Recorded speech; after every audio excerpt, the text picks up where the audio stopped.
Aqui quem fala é o professor Gustavo Uchoas Guimarães, professor de História. O tema do nosso vídeo é neoliberalismo. Vamos definir isso? Vamos definir o neoliberalismo? Ele nasce na segunda metade aí do século XX como uma resposta ao chamado estado de bem-estar social. Nós vamos ver isso ainda. Por definição aí, o neoliberalismo ele é uma forma moderna de liberalismo que permite uma intervenção limitada do Estado. A gente lembra lá do liberalismo que surge no século XVIII, que vai falar sobre liberdade política, liberdade econômica, o Estado não ter empresas em seu nome, o Estado não interferir no andamento da economia. Então, a ideia de livre mercado, gerando aí uma maior concorrência entre as empresas, uma maior liberdade para lucros, etc. O neoliberal, portanto, é aquele que defende a liberdade absoluta do capitalismo e da intervenção mínima do Estado. Aqui você tem o neoliberalismo como um contraponto ao estado de bem-estar social. O Keynes, escritor norte-americano, lá no início do século XX, ele já falava sobre políticas econômicas onde o Estado deveria interferir na economia e também garantir serviços básicos para a população, como educação pública, saúde pública, etc., como uma forma de gerar esse bem-estar na sociedade. Só que, a partir do momento que o Estado assume essas responsabilidades, aumenta também seus gastos.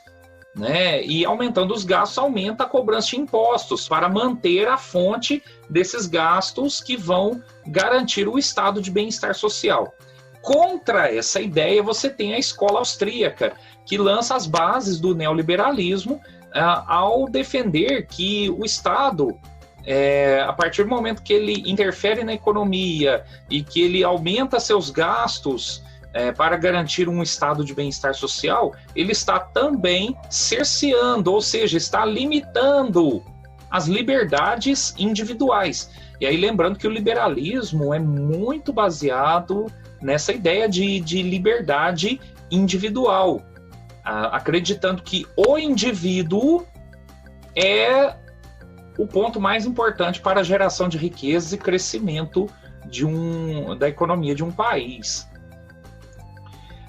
Existem argumentos a favor do neoliberalismo, e aqui, na hora de procurar argumentos que fossem assim poucas palavras, eu só encontrei em língua espanhola. Então vamos lá, eu vou traduzir para vocês. Os 5 pontos aí de quem defende o neoliberalismo são uma maior participação dos agentes do mercado. Então você tem aí maior participação das empresas na economia, maior concorrência, é um argumento de quem defende o neoliberalismo. A geração aí de economias de escala, ou seja, maior produtividade, o aproveitamento de estruturas competitivas, então você tem a mão de obra barata, potentes infraestruturas que vão ajudar a economia a se dinamizar. O barateamento dos bens e serviços, então a partir do momento que você deixa as empresas participarem mais na economia, a economia caminhar livremente, isso vai gerar maior produtividade e também vai fazer com que os bens e serviços sejam mais baratos. Isso é um argumento de quem defende o neoliberalismo.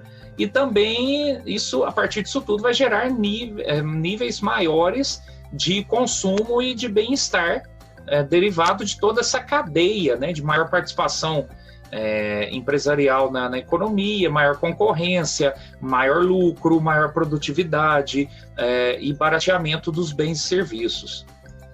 No entanto, existem críticas também ao neoliberalismo, com relação ao benefício que gera apenas para grandes potências econômicas e empresas multinacionais.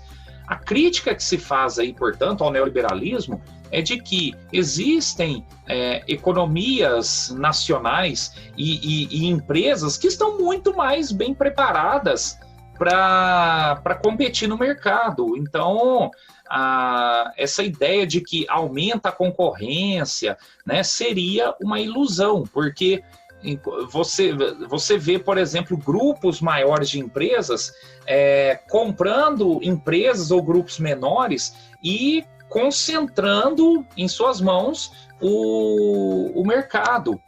Né? Aí você vê lá, por exemplo, você vê nas prateleiras lá uma variedade grande de marcas, de produtos, mas aí você vai ver que muitas marcas estão juntas, pertencendo a um grupo só. Então, é uma crítica que se faz ao neoliberalismo.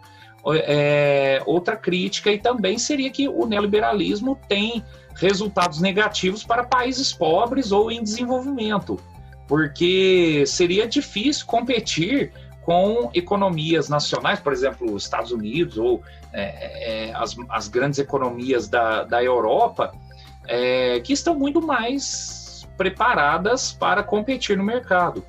E para os países pobres ou em desenvolvimento, quais seriam as consequências do neoliberalismo?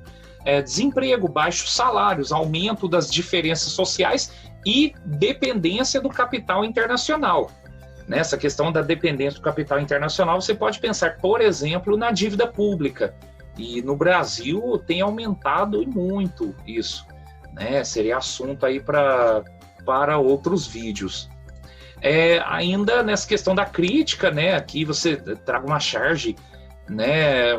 Que vai mostrar bem o espírito de quem critica o neoliberalismo, mostrando do lado esquerdo um empresário querendo um basta ao Estado interferindo na economia, e do lado direito, esse mesmo empresário dizendo que uma interferência do Estado na economia salva a economia em crise. Então é uma crítica que se faz, né, ao dizer que o neoliberal ou o empresário aí capitalista, ele só defende Estado mínimo ou que o Estado não interfira na economia quando a economia está bem, mas quando a economia está mal, ele quer o Estado interferindo.